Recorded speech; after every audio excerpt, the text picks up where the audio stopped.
we just ask that you keep all your microphones muted this Good morning. morning, That Gina. will eliminate our background noise.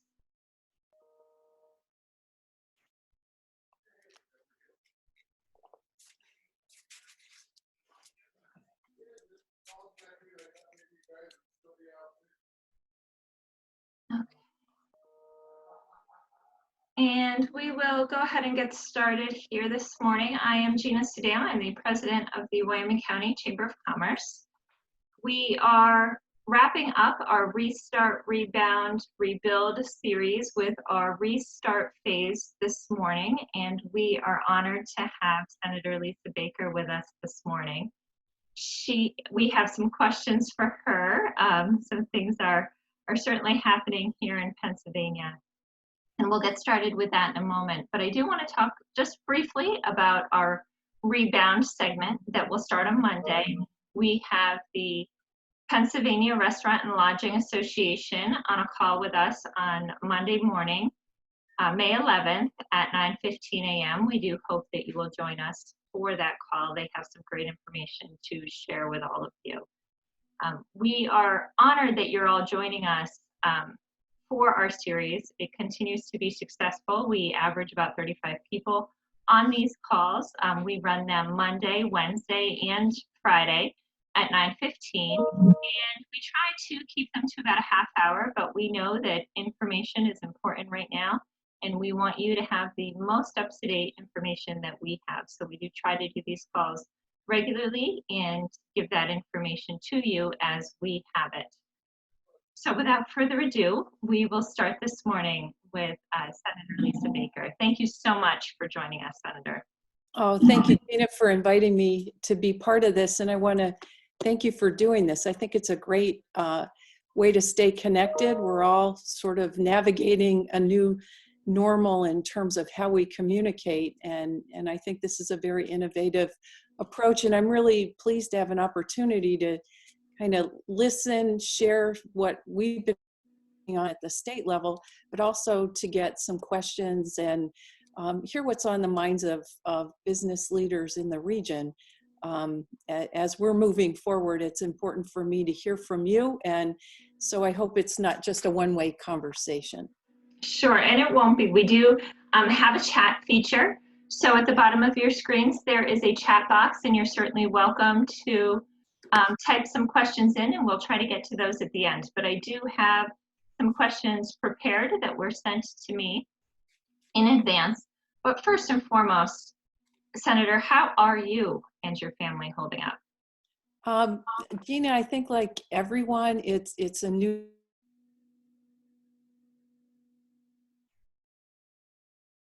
Did she freeze for everyone there? Okay. The senator was telling us before you all got on the call how her internet can be spotty at times, so she feels our pain. Quite some time, yeah. And so FaceTime with my grandson is something I look forward to. My dog has been the big beneficiary of my working remotely at home, and Finley and I get out for a walk every day. So all in all, trying to navigate. My staff and I've been working remotely, as I've said, and I think we've been busier now trying to help people navigate, answer questions, and hear those concerns. So all in all, doing okay. Thank you. Well, it's good to hear that you're doing okay, and I think we're all kind of doing the best we can at this point, right? Mm-hmm. Thank you for sharing with us. Now, as we move into reopening, our chamber, of course, is an advocate for more discretion, again, given at the county level and to our local government. What are you doing to move us in that direction and remove some of those barriers for our local communities? So I absolutely agree. And I want to acknowledge, Gina, what you and the chamber did in terms of writing the letter and demonstrating why Wyoming, Susquehanna County don't make sense to be connected into the Wilkes-Barre, Scranton, and Lehigh Valley area. Our economic concerns are really shared with the northern tier. And so I've been hearing that, as you probably are already aware, have been pushing for a county by county determination. We voted in the Senate to allow for that. We also have been pushing back pretty significantly on these arbitrary groupings based on what the administration prefers. And so I think reopening businesses that can operate under the CDC guidelines, the CISA guidelines. Unfortunately, the governor vetoed one of the bills, and legislation will be moving again next week. We were back in session next week. As many of you know, we're operating remotely.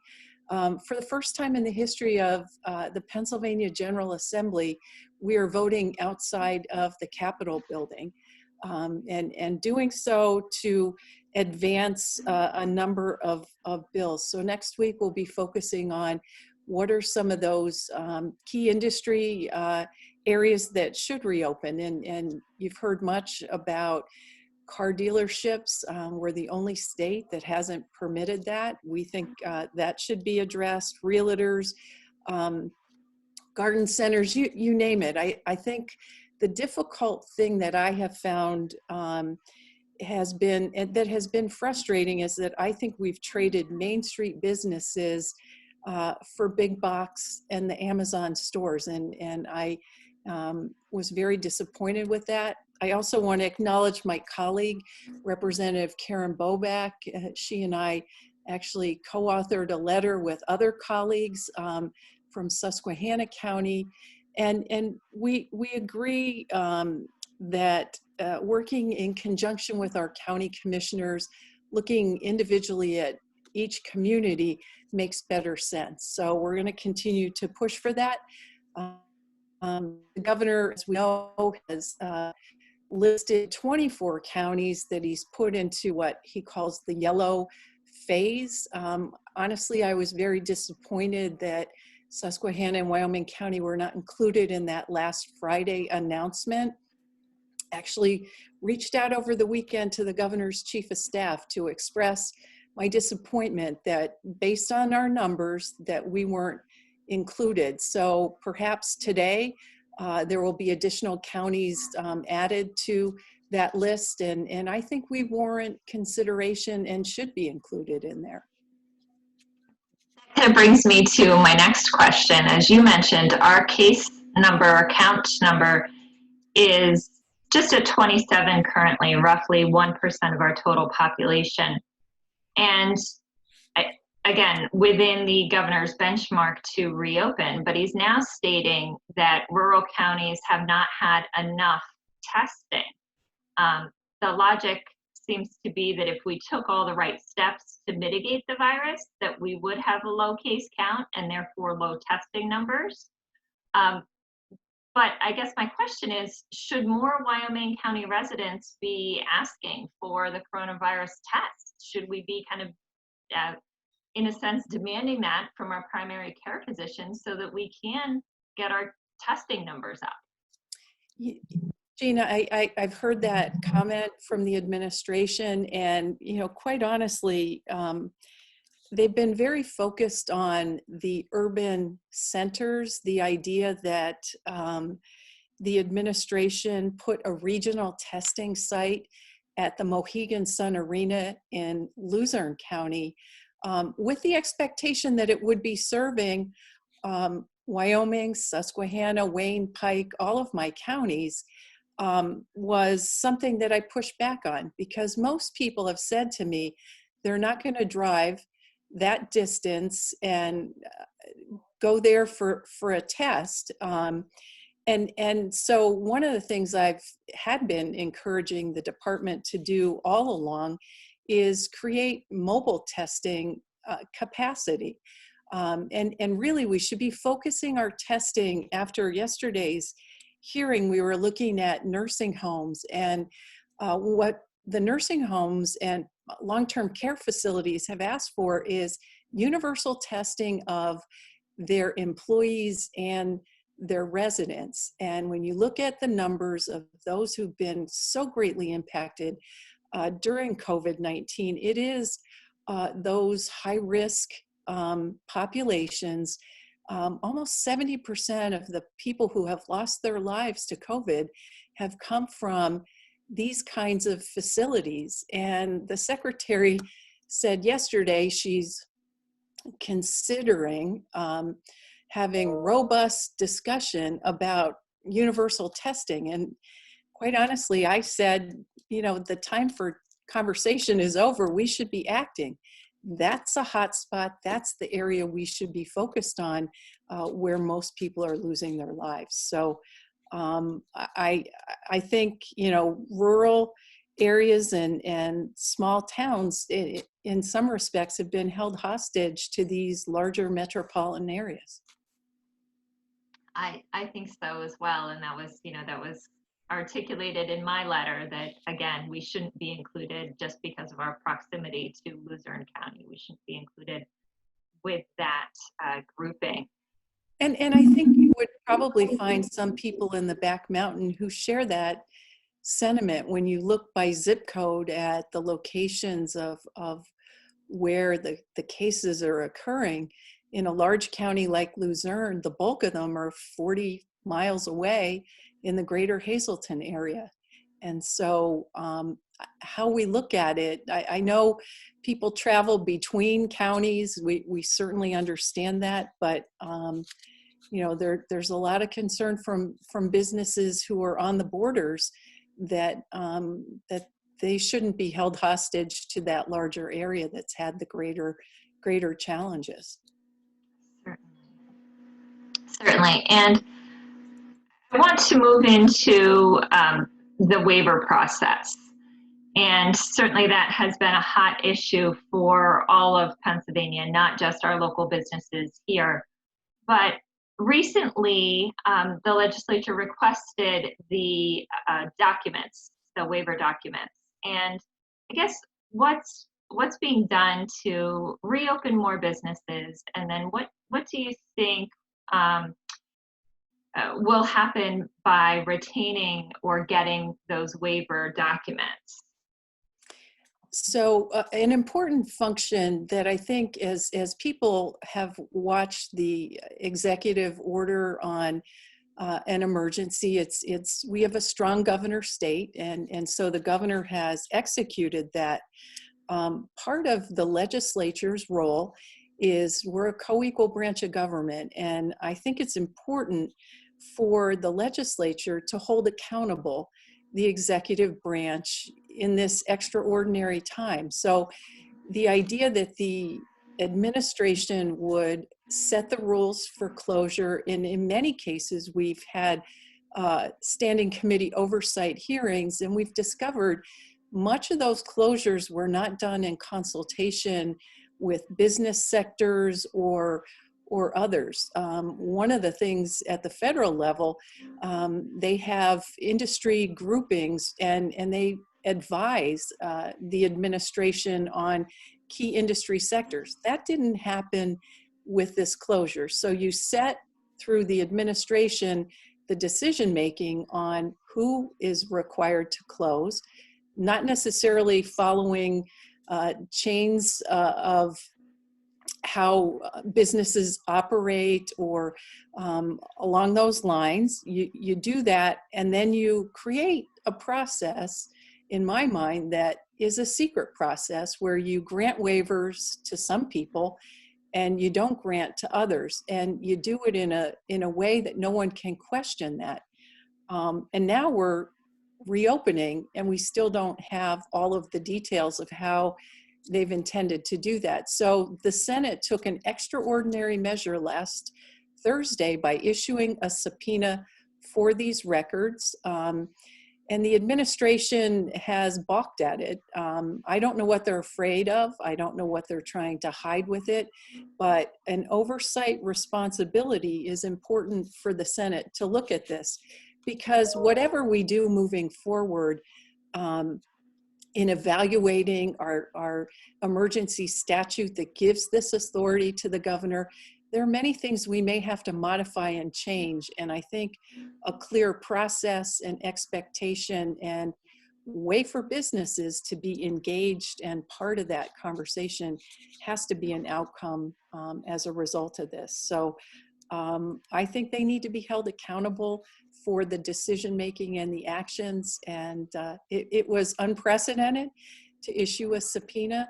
The only other time that a subpoena was granted was during the review of the Attorney General in the Kathleen Kane matter, and we didn't need to execute the subpoena because the records were provided. So an extraordinary step, but I believe an appropriate one. And seeing some of those waiver letters that did come back locally, they're not clear. So it doesn't clearly spell out what you can and can't do as a business, and it doesn't really give the business a whole lot of direction. So some of them are still a little fearful of, should I really be operating?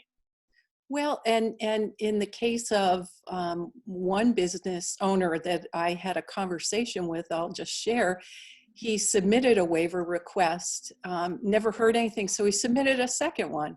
And in the same week, on Wednesday, he was granted approval, and on Friday, he was granted a denial.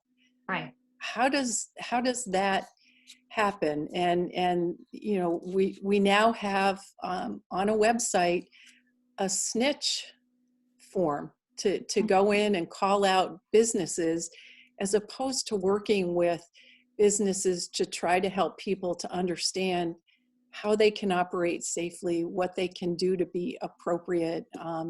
So it has been particularly frustrating for those of us on the governmental side, but I can't even imagine for a lot of small business owners who are just trying to keep their head above water and figure out how they can at least get some income in and operate in a safe way.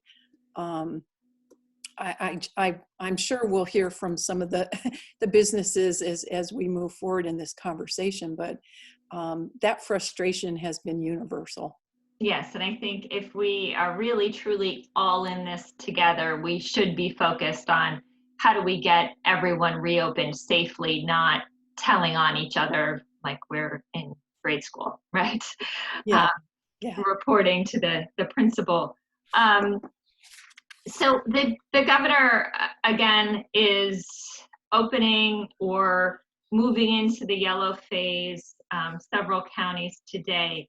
He also extended the stay-at-home order for many other counties until, and right now our county, until June 4th. What can we do? How can we help you to get our message out that, we are abiding, by the rules, and we're trying to do everything that the governor has asked of us. But again, our county commissioners have asked for very specific direction on what steps our county needs to take to move into the yellow phase, and we're hearing nothing. So what can we as citizens do to help you and to get our message out to the governor?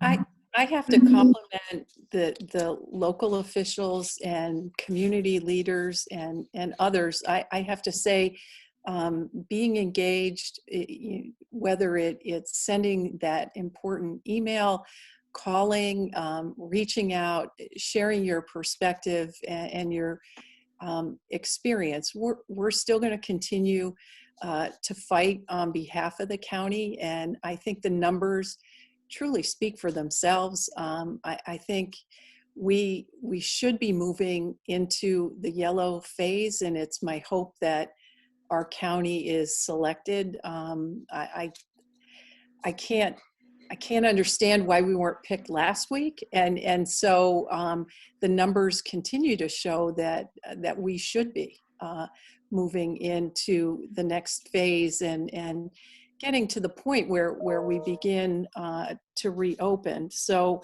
we are completely frustrated by the process and have been pushing back considerably. And the next step, the General Assembly will continue to take our legislative initiatives to reopen certain sectors, to push forward. We will be also looking at CARES funding, the federal funding that comes to Pennsylvania. How do we allocate those dollars back in to help us rebuild? So continuing that push, but always being active and engaged, and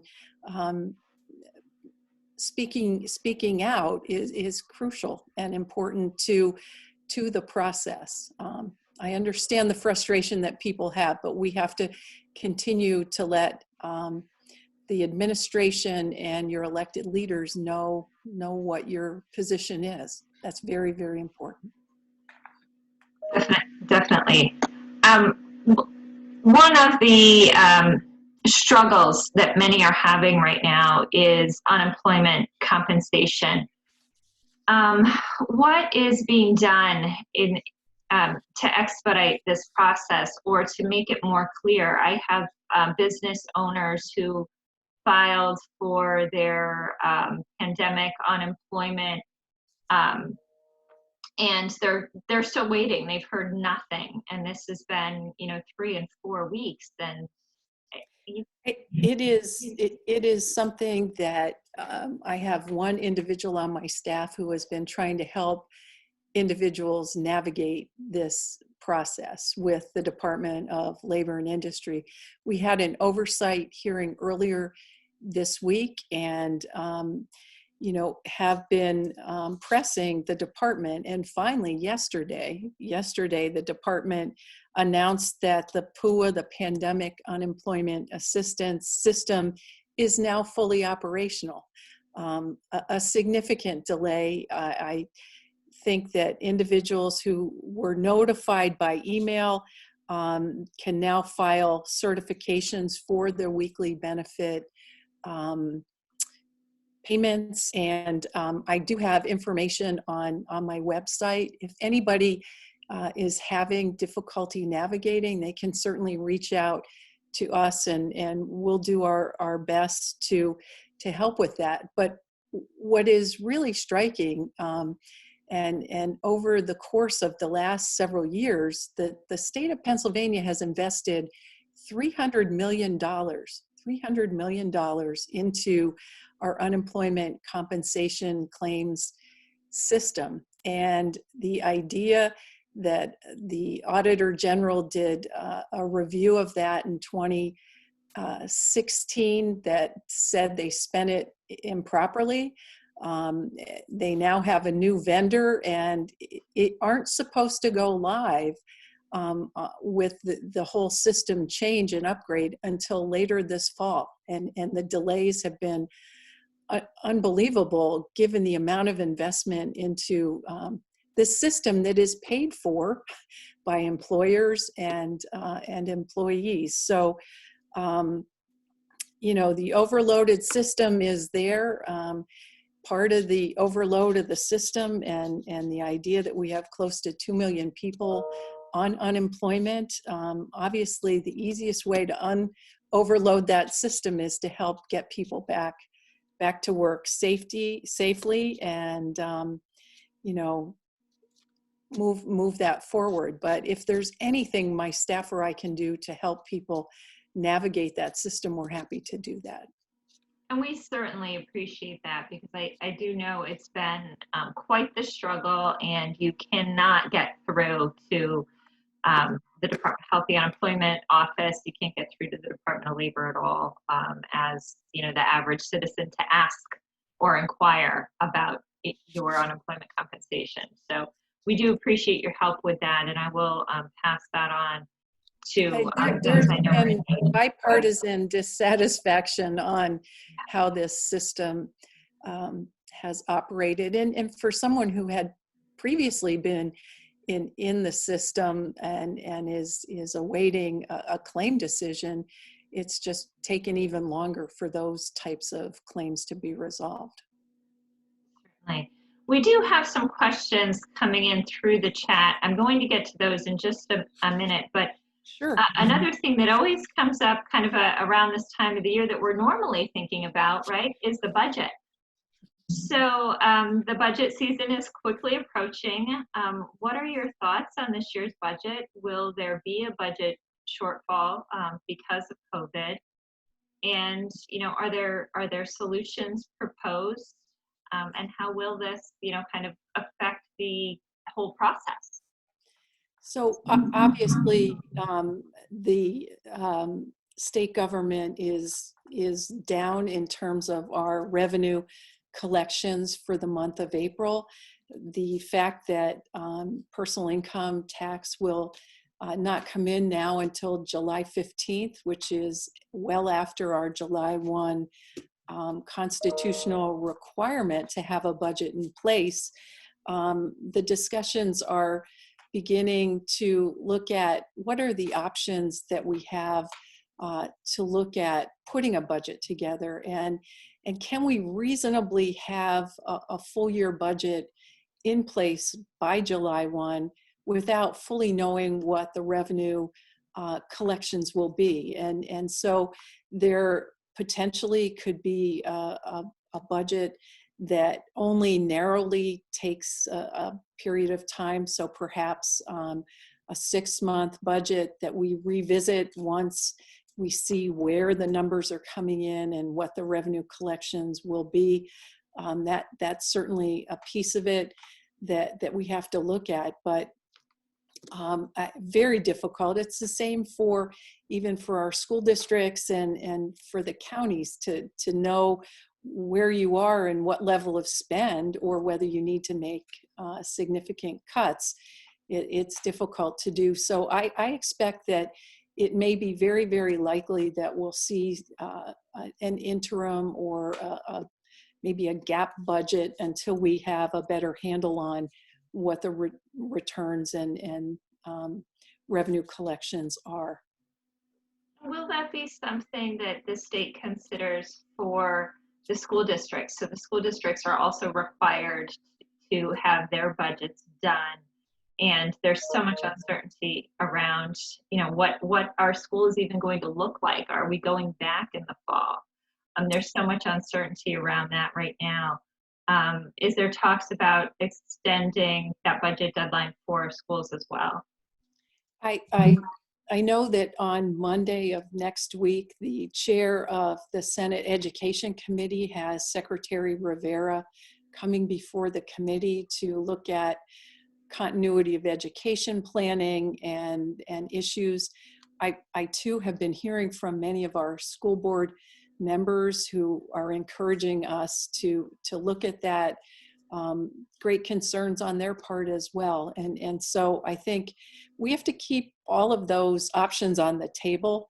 And I think, as we move forward over the course of the next couple of weeks, we'll have a better idea of that. And I will try to reach back out and communicate with our school officials and as well as the chamber. And you can always sign up on my website. I do pretty frequent e-news blasts with information and the like. So it's senatorbaker.com, and encourage people to do that. And we'll keep the flow of information moving as we hear and learn more and understand what the process will look like.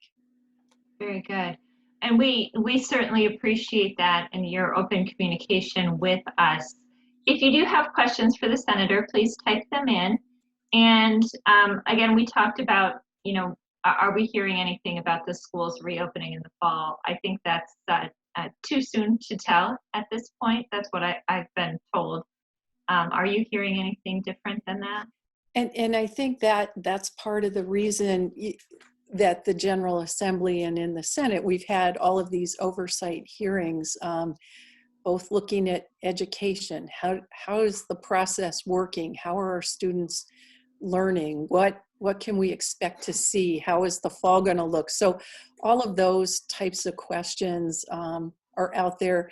As chair of the Senate Judiciary Committee, we actually have a hearing scheduled on Wednesday to look at the governor's executive order that gave reprieve to inmates in state correctional facilities, a constitutional right that he has, but releasing prisoners through that process, there are many questions and concerns that have been raised about community safety and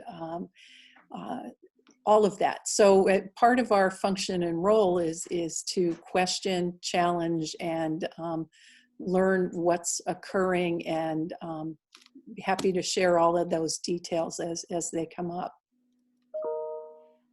Asking, so with the golf courses being open now and kind of some outdoor activities, really resuming, a few event venues have scheduled outdoor gatherings, right, or events scheduled for the end of this month, most likely around Memorial Day.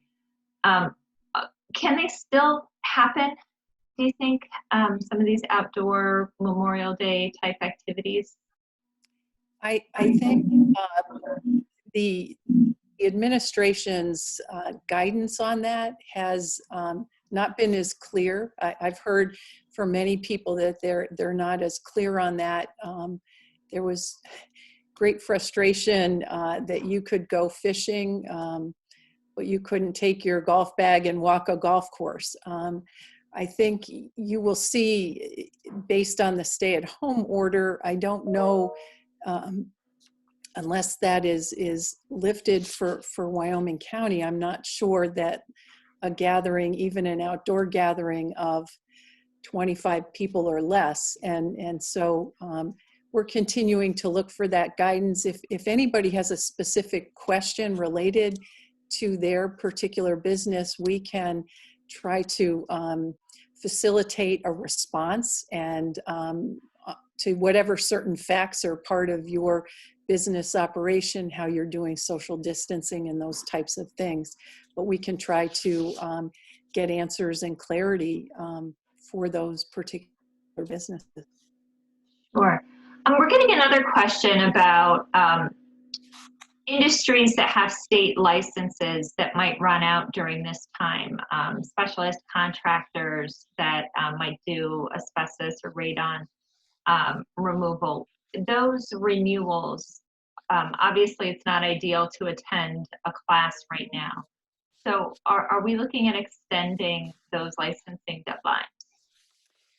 The administration and we have pushed for extensions of deadlines with driver licensing issues, with all sorts of things. I actually have a bill that will be voted on next week for individuals who may be in jeopardy of losing their license because they haven't paid a fine or that type of thing, to extend the time period.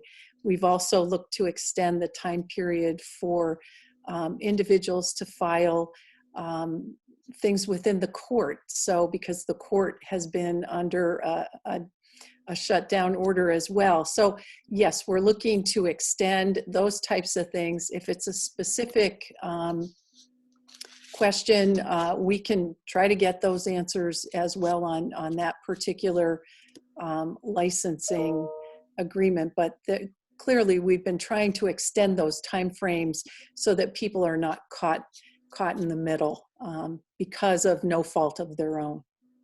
Sure. And we certainly appreciate that, because I think there is, there are a lot of people in limbo right now, whether that be in the judicial system or in a licensing situation. One question that is coming in, and I can kind of take this a little bit, but it's, there's a local business who opened, in this case, they're actually referring to a Lackawanna County florist, and they say, they were on the florist was on the news, taking orders for Mother's Day. Their workers are working, and then they're going to be delivering flowers. My understanding is a small business can operate as long as it does not come in contact with their customers. So you may have your employees working, but as long as they have no contact with the public or customers. Is that your understanding? That is my understanding, and many people have taken to Facebook to interact with their customers, and no exchange of money. Taking a credit card over the phone and delivering that item to folks. So as long as you're not interacting face to face with the customer, lots of people have been getting creative, and I think that at least is trying to help keep the doors or partly open as best we can during this difficult time. And we certainly appreciate, all of our small businesses getting creative during this time. So I think that's the best we can do for each other is to help and support each other in being creative. I want to be cognizant of your time this morning.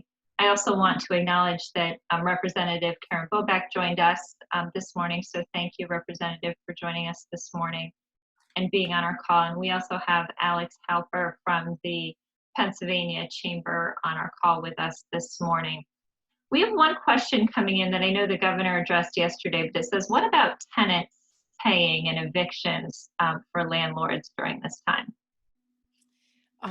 It's my understanding that the governor has extended the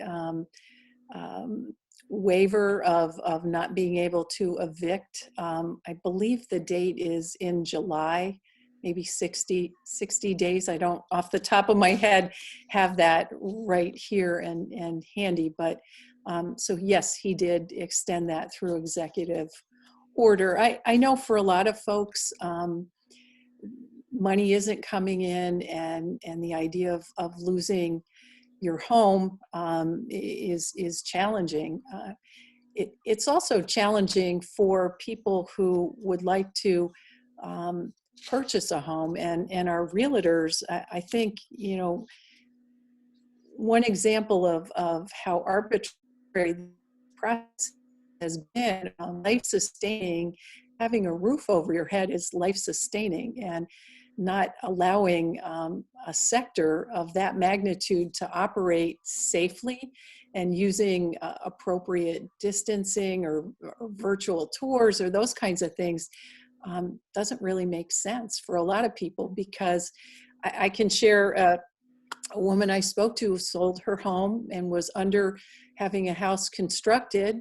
The construction was shut down, and she had nowhere to go because the home she was staying in, the rent came up, and they had rented it to somebody else. So I think these are just difficult difficult times, and these sectors. I think the idea that you can't purchase a car unless it's online, for a lot of people, they purchase a car from a small dealership that maybe doesn't have the capability of being online.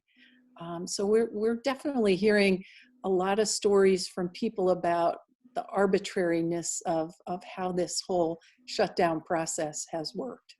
And I think you're spot on. We all know that real estate agents are near and dear to my heart, right? With my aunt being in the industry, yeah. And it doesn't make sense. Shelter, food, clothing, those are basic life needs, and to shut down a whole industry that supports one of those life needs is unimaginable to me. Someone just asked if the extension for rent includes businesses. I just pulled up the governor's order, so I will publish that when I publish a recording of this morning's talk.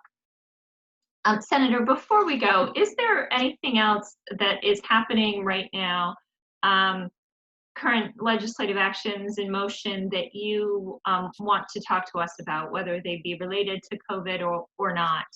Just things that we should know that you are doing for us, because you always do such a great job in representing Wyoming County, and we're so appreciative, but we want you to have of your Thank you time. for, obviously I mentioned as chair of judiciary, we're working on a number of unintended consequences from the shutdown order of the courts and trying to establish thoughtful ways for people to be in compliance.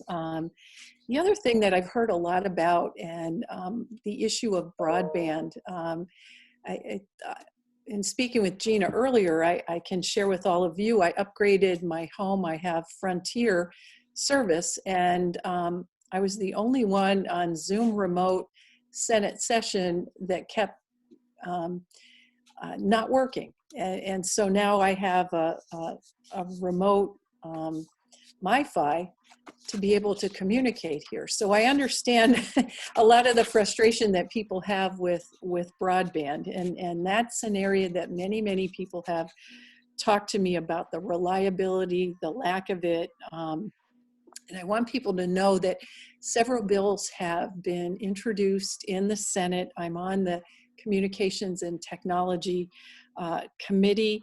We're looking to address using some of the federal CARES dollars to appropriate additional resources for broadband. And so from that perspective, that's something that I think is really highly crucial. It's crucial for telemedicine and the capabilities with having individuals have an opportunity to engage with their physician. You can't do that unless you have good broadband. So those are things that we are absolutely actively looking at. Many people have asked about the move of the primary election to June 2nd. We did pass legislation to permit the June 2nd, and also during this emergency time permitted giving counties the ability to consolidate polling places to ease poll worker restrictions and helping counties do that. Also in this primary election, you can file an absentee ballot, or you can file for the first time a mail-in, no excuse ballot. And so you do have two options for mail ballots if you would prefer not to go to the polls. And I just encourage everyone, with the date being moved, it's still important to exercise your right and responsibility. And so there are multiple ways in which you can do that now. Very good, and definitely so important. If you have not applied for mail-in ballot, there's still time to do that, right? I think the date is the... I can see. Deadline to return is 8 o'clock on June 2nd on your voted absentee, and the absentee or mail-in applications must be received by May 26th. So we still have time. Okay, great. And then a question just came in through the chat, is if you applied for a mail-in ballot, but then decided it's safe to go to the polls, can you do that?